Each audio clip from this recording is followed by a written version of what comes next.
Hello, friends. Welcome back to my podcast. Hannah Mae here. How's everyone doing? This is a check-in. This is an invitation back to yourself, back to your body, back to embodiment. And that's really what I want to talk about, the need for embodiment and the need to reclaim sovereignty, our ability to do so and step back into agency, to essentially come back to the center of our beings and to stand there and hold the field.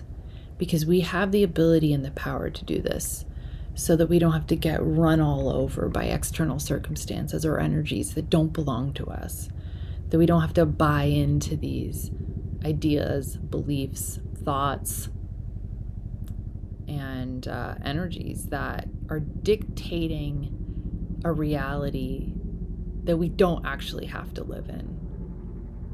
Multiple realities are available at any given time. Do you guys hear that helicopter? So take a breath. Check in with your body. How are you feeling? If you don't know, just give it a minute. If you were to ask a friend, hey, how are you doing? If you got really present with them, even if they were not sure, if you were really present and you listened, natural stream of consciousness would reveal what they felt to themselves and to you. So sometimes it really just comes down to presence. And if we're distracted, if we're disembodied, if we're disassociated, then we're not present with ourselves. And so there's a lot that can be going on, a lot of buildup, a lot that we're storing, that then, interestingly, we want to disassociate from even more because we don't want to feel that turmoil and those things that are unaddressed or unprocessed in us. We're not designed to be able to harbor things that are disruptive for our system. It becomes toxic in our bodies. And there's a really high call for this and a call back to connection within the self and with the divine, with God within, and that which you conceive, that power to be.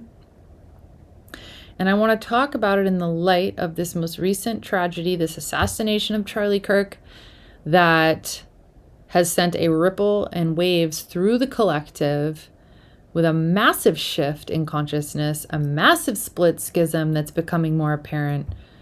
The polarization is intensified, but it's really important that we don't let that dictate and determine our course. Because if we're disembodied, since we're spiritual vessels and beings, we become susceptible to being hijacked, actually. Spiritually speaking, yes, but also just through whatever it is that we're paying attention to. So whatever the energy of that we're paying attention to, whether it's our thoughts that we're listening to, whether it's fear-based, whether it's the meaning that we're assigning things, which we humans really love to do. We really love to assign incorrect meanings to things. If we're not operating from a place of discernment and introspection and doing our own work, which is really important. Otherwise, we can be easily deceived in that because these thoughts can be really convincing. And also the energy of what we're paying attention to, what we're consuming on social media, in the news, the reactions and the energies of other people. If you're a highly energetically sensitive person and you haven't learned how to channel that gift and you don't have solid boundaries for yourself and you haven't learned how to differentiate and distinguish the difference between something that's outside of you and what's actually coming forth from you. There's also the piece of having an incident outside of you impact you, having it be an external energy that then comes into contact with something in you that then triggers something, and then it becomes yours. Then you're susceptible to essentially getting hijacked on a variety of levels. And right now, with the rising tension, with this polarization, with this shift in the collective and this unrest and dis-ease, we have the ability to really change that. We have more power than we realize. And a lot of times we fall victim to this belief that we're helpless, that we're victims, and that there's nothing we can do about it. And that's just not true. Because when you hold the field of your own being, you send that into the collective. Each individual houses in their soul the kingdom. We access the collective in a deeply spiritual sense by dropping deeper into our being. So I really want to talk about this concept of a new earth, of a rebirth. And as a result of this schism and division, like what comes forward when there's a division and a tear in humanity, like there is, like politically and just across the board, spiritually, something new is coming forward. I'm not here to say what phase of labor we're in or say what that even means, actually. But I can tell you that spiritually and energetically, we are in some new phase of transition. There is an opening that is happening. So I want to speak to this idea of birth as a metaphor, because it's probably the most spiritual experience alongside death that we can have in this human experience. And it's where the veil is the thinnest, and it's where there is an opening. And anytime the spiritual veil is thin, a lot can come through. We are more porous. We are more susceptible to deception. We are more susceptible to these like lower states and frequencies, because that's simultaneously coming through. The opposition to our highest good is also coming through. Which is why when a woman's in labor, she can either drop into deep surrender and have a really held, elative experience that's painless, or she can actually have a fearful, tense, and agonizing experience depending on that which she is embodying and coming into agreement with. And this really speaks to spiritual warfare in the light of the collective also and what's happening. And so what is coming forward? What is going to come forward is going to be determined by the individual in their own experience, by that which they are aligning with and how embodied they are. So when a woman is in labor, she can experience it a variety of ways. And contrary to popular medical opinion and a lot of people's ideas that's been impressed upon them by society, birth is not a medical event. And 95% of the time, it's going to be a natural, normal, healthy. You're not going to have problems. Usually the majority of problems and the statistics that you see are a result of unnecessary intervention and interference and a lack of respect for the birthing mother's natural process as it is going to unfold. And so when we are in labor, we are vessels, and the degree of serenity that we're going to have in that experience and the degree of comfort that we're going to experience is going to correlate with the degree of surrender that we're able to press into. So birth is a quantum experience. It is an altered state of consciousness that we can shift into. And when I've witnessed this in other mothers and with myself, what happens is time distortion. We go deeply inward. Our concept of time disappears. Pain disappears. We literally become a vessel. Our breath carries us. We are carried on our breath.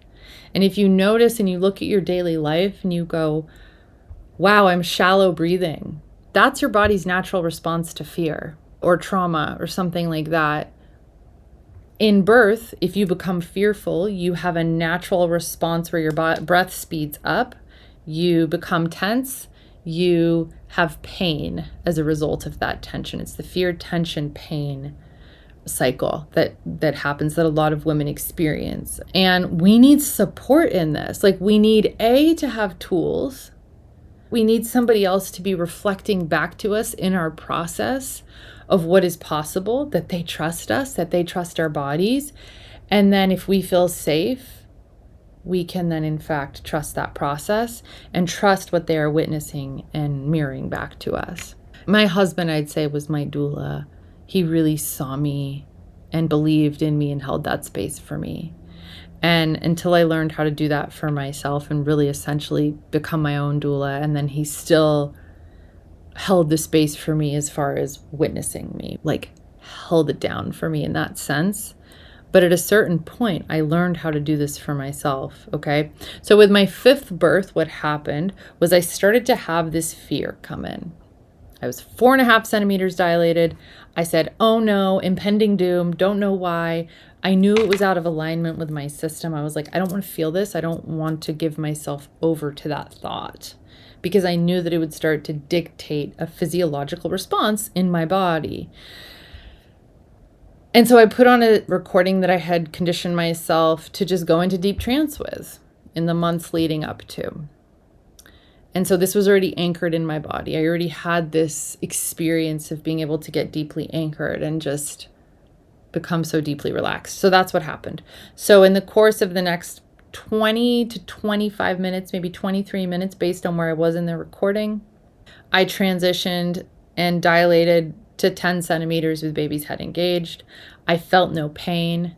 I felt pressure, but I was so deeply relaxed that it was like no thing.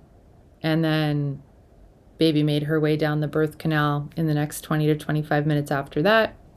And that was my painless labor. And it was hugely instrumental for me in seeing and understanding and really being able to like embody this concept that my thoughts are directly determining my experience.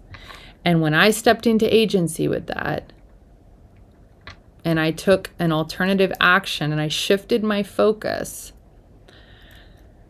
it changed my experience.